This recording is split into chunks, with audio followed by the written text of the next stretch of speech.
Okay, I was just stuck by surprise because I got a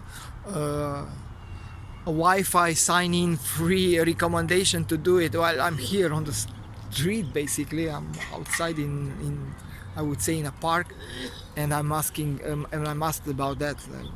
Whatever Wi-Fi is available here everywhere, but well, not to my not surprise, which is actually a good thing, the internet it was not actually free. Okay, so coming back to the last example I want to give in this video, which is, let me say why I chose to come here to Japan now, like while I'm 42, while I'm still in a period that I'm sort of working, and I'm working from the computer.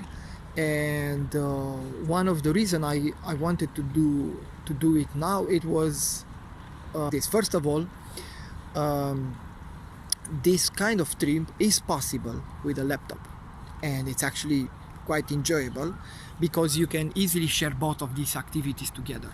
You have no constraints to work and in your free time to do some traveling and make a good combination of both. Actually, this was a relaxing time for me because we had also lots of free days and time. Like today is 1st of May, and there was all these Easter holidays we had before, so I had quite of extended period of free days that I'd use just for traveling purposes here in Japan.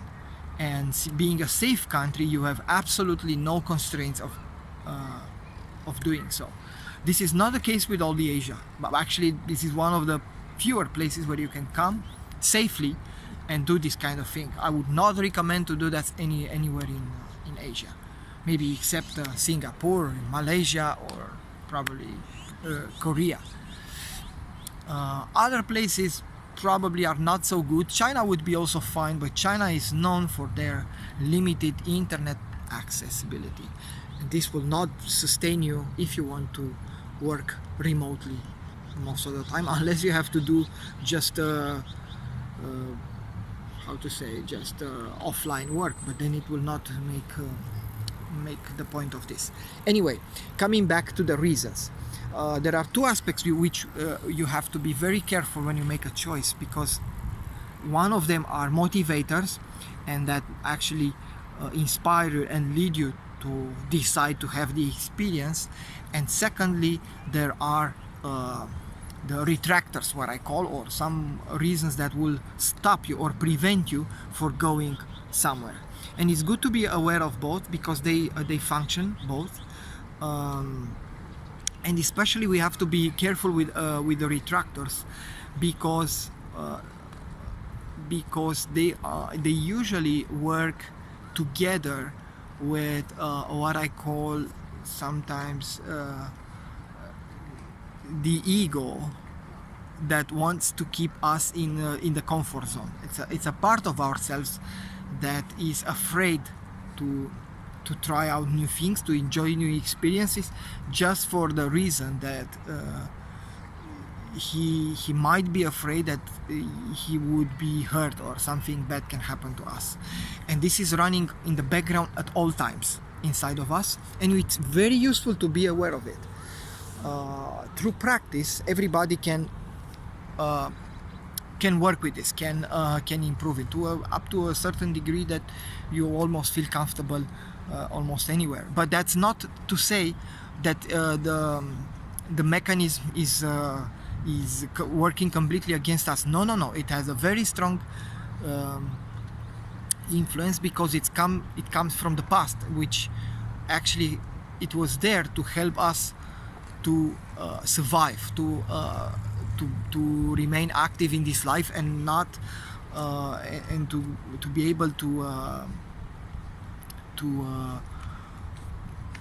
send forward our genes, right? This was actually the main motivator. So the fear was so important for the past times. But today we can get badly influenced, and we are not aware of it just from even a small little details that might scare us. So I will give some of these examples that are probably important, how it happened to me. First of all, before everything, coming to Japan from Romania, from living in Romania, it's not a piece of cake, okay? It's not something that you can always do whenever you like. It's actually, you need some money to be here. And I don't suggest that you come here and just, although I've seen many students, and this is possible, if you are into that and you want to do it at all costs, come try it. But life is expensive here, and you most likely will have a hard time enjoying it if you just come to, with and you're very, very much on the budget. It could be a pretty tough time. I would actually, in that case, I suggest that you go to other places where you can afford spending money easily and have more comfortable conditions. Yeah, this would be a reason why for me why I postponed this trip, on one hand. On the other hand, again, being a long distance trip and only the travel to be here and paying for the airplane, which is actually quite a significant part of the whole trip expense, you need good motivators, okay? And unless you have it and it becomes, no, I want to do it, you might tend to postpone and leave it for another time and find whatever reasons not to do it when you can. So this is also important. Yeah, you have to have the resources, and you also have to be aware of the right timing, okay? Being a place which is far away from us, with a different climate from us, it's very good to know in advance the timing and what would be appropriate time for the travel for you.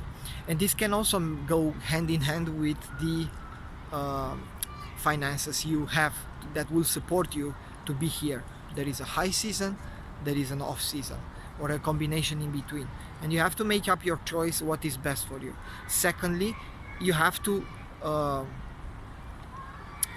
also be aware of what motivates you to be here. For example, there are certain times of experience that you might have in some seasons, and other kind of experience which you have at different seasons. For me, I'm just giving this as a motivator regarding the timing. The highest motivation was cherry blossom. I've seen it so many times in videos and so on. I said, okay, I love beauty. I'm an admirer of beauty. Definitely, I want to experience this in the form of cherry blossom here in Japan. Okay, so that's why I chose to do it at this particular time, which also of course combines with the 3 days, but that's I don't come back on that.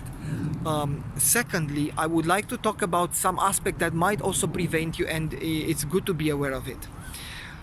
For example, I heard some stories about some people that whatever they say, they didn't felt necessarily so good here, and they were not too much inspired of this trip, and for some reasons this was dropping inside of my head. I wasn't too much aware, and it was a sort of prevention for me. And another one which I remember very well from 10 years ago, and that stick with me for a while, and it has a strong influence. I wasn't aware that could influence me so much, but yes, it is true. I'm a person that I'm very sensitive to smell, and actually smell is one of the deciding factors in many aspects. You use intuition and you smell different things, places, people, and you kind of know whether this is good or not good for you. So it happened to me about more than 10 years ago that I was in France, where a friend of mine invited me to eat dinner with his Japanese wife, and his wife was a very nice person, like Japanese are. This is no question about it.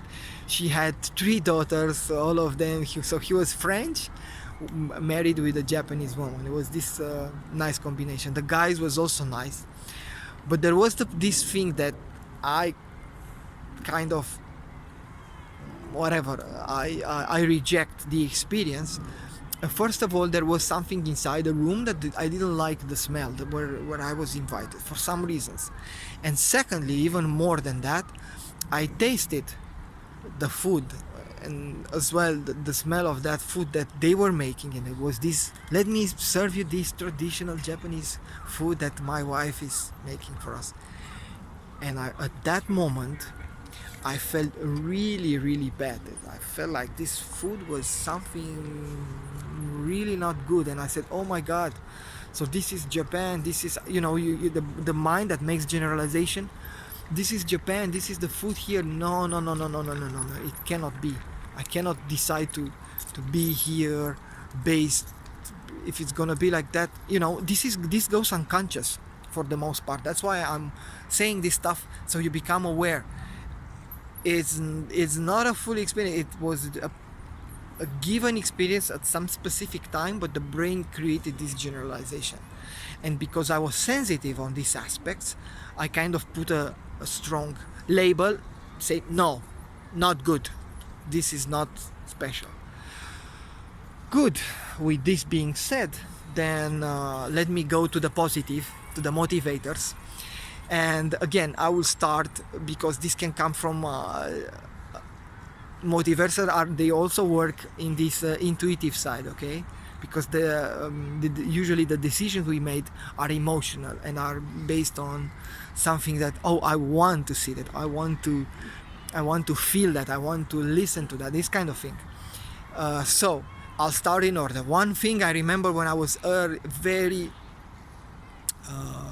small child, there was a Cartoon Network movie called Space Firebird 2772. This movie was absolutely a blast for me when I was a kid in communist time in Romania, and I really love it. I just remember I watched the movie long afterwards, 10-20 years afterwards or even more, and I still loved it.